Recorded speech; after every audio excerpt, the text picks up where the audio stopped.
সম্মানিত দর্শক, আজকে আমরা যাচ্ছি খুলনার উপকূলের খুবই দুর্গম একটি অঞ্চলে।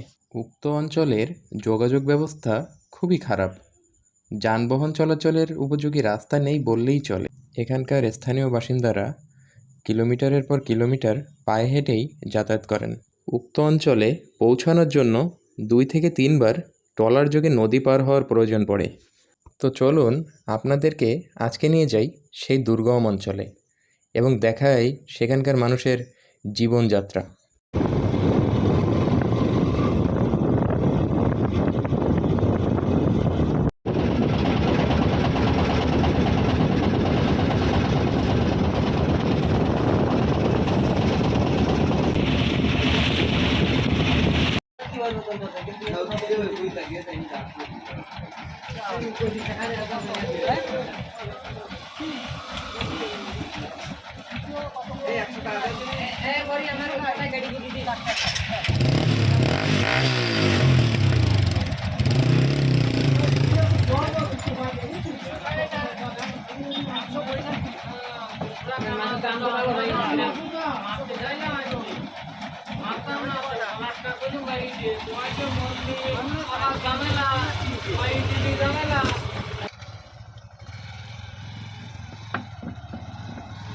সম্মানিত দর্শক, এখন দেখতে পাচ্ছেন আমরা রয়েছি খুলনার দক্ষিণের উপকূলীয় অঞ্চল পাইকগাছার দেলুটি ইউনিয়নের তেলিখালী নামক অঞ্চলে।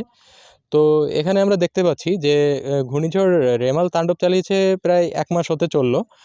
তারপরেও এখানে যে বেড়িবাঁধটি ভেঙে গিয়েছিল সেটির এখনও সংস্কার হয়নি, কোনো উন্নয়ন এখনও হয়নি। যদিও আমরা বিভিন্ন মানুষজনের কাছে শুনেছি যে এটার উন্নয়নের কাজ চলছে, কিন্তু আমরা দেখতে পাচ্ছি যে এখনও সেই অর্থে উন্নয়ন হয়নি। এখনও দেখা যাচ্ছে যে লবণ পানি ঢুকছে লোকালয়ে, কিন্তু ওদিকে দেখা যাচ্ছে যে কিছু ব্যাগ ফেলে তারা নিজেদেরকে রক্ষা করার চেষ্টা করেছে, কিন্তু এগুলো কিন্তু আসলে টেকসই না। এখানে আসলে টেকসই উন্নয়নটা দরকার, খুবই দরকার। এখানে যে দেখা যাচ্ছে এই অঞ্চলটি একেবারে লবণ পানি ঢুকে গিয়েছে লোকালয়ের ভিতরে।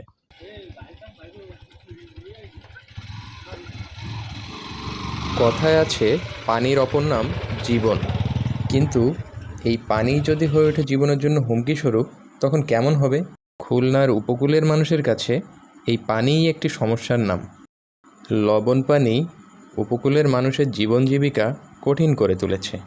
উপকূলবর্তী এই অঞ্চলে বিশুদ্ধ খাবার পানির খুবই সংকট। এই অঞ্চলে যতদূর চোখ যায় চোখে পড়ে শুধুমাত্র লবণ পানি জলাশয়।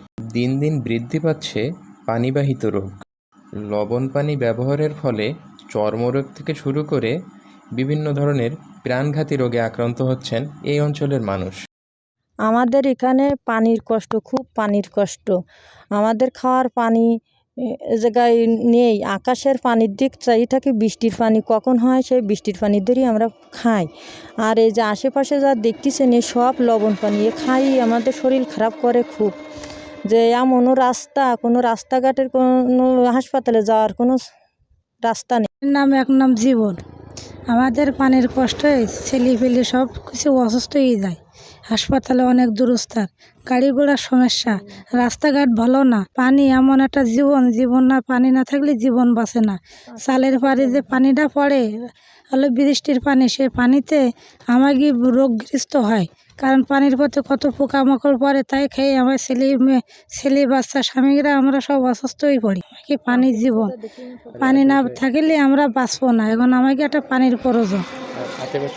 আর আশেপাশে যে নোনা পানি, সব কিছু নোনা আর নোনা। আমার কি চোখ মুখও নোনা, সব জায়গায় নোনা। আমরা খাতি বসতি নোনা ছাড়া আর কোনো কিছু নেই।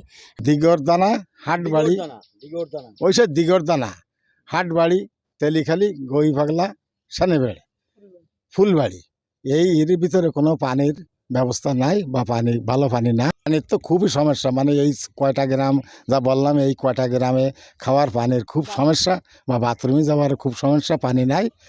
তার জন্যে আমরা একটা বিধি ব্যবস্থা। হ্যাঁ, আমাদের এখানে দেখা যাচ্ছে কি যে রাস্তাঘাট নাই, খাবার পানি নাই, একটা বাচ্চা কাচ্চা বা নিজের ঘাটটা যদি অসুবিধা হয়ে পড়ে, আমরা রাস্তাঘাট নেই, হয়তো হাসপাতালে যাওয়ার কোনো বিধি ব্যবস্থা আমাদের কাছে নাই। নোংরা পানি আমরা খাচ্ছি, তাতে করে আমাদের শরীরের দিক থেকে খুবই অসুবিধা হয়ে যাচ্ছে। অনেক সময় রাস্তাঘাট নেই, তাতে করে আমরা হাসপাতালেও যেতে পারতেছি না। অনেক মানুষ খুব বেকারে দায়গ্রস্ত হয়ে যাচ্ছে, অনেক মানুষ মারাও যাচ্ছে। তাই এর জন্য একটা ভালো পানির ব্যবস্থা আমরা চাই। খাওয়ার পানির সমস্যা, তারপরে খাবারের সমস্যা, বাথরুমের সমস্যা। বাথরুম অনেক মানুষের আছে এই পানিতে ডুবে বাথরুম নেই, বাথরুম ভেঙে গেছে। অনেকগুলো সমস্যা আছে মানুষের। পানি আছে বাজারতে, পানি কিনে খাওয়া লাগে দিয়েছে, যার একটু ভালো আছে তাই সে কিনে খেতে হচ্ছে। যে টাকা ভরার সমস্যা, সে নদীর পানি খাচ্ছে, পুকুরের পানি জানতেছেন তাই নিয়ে খাচ্ছে। ওই যে ওই মাঝে এক মেশিন আইছিল, এসে 2-3 দিন ছিল, ইষ্টি করে দিয়েছে, সেইভাবে কয়দিন চলিয়েছে। অনেক সমস্যা আছে এগুলো।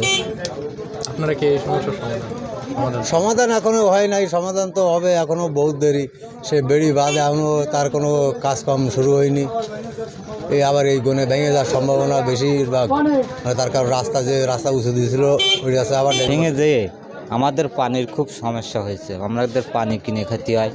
তারপরে এই বেড়ি বাঁধ মজবুত না, আমরা খুব দুর্যোগ অবস্থায় আছি। এখন আমাদের মানে সব কিছু জলের থেকে শুরু করে আমাদের কিনে খেতে হয়। এখন আমরা খুব ক্ষতিগ্রস্ত। এটা সরকার দেখে কি দেখে না তা জানি না।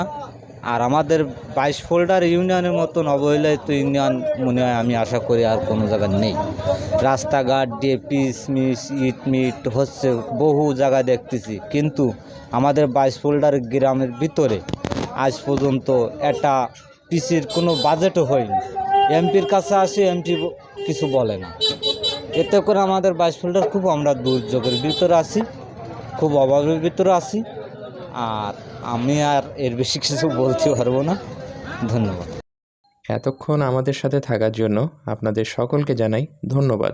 আমাদের ইউটিউব চ্যানেলটি সাবস্ক্রাইব করে বেল বাটন প্রেস করুন এবং ফলো করুন ফেসবুক পেজ। ভিডিওটি আপনার আশেপাশের মানুষের সাথে শেয়ার করুন। ধন্যবাদ।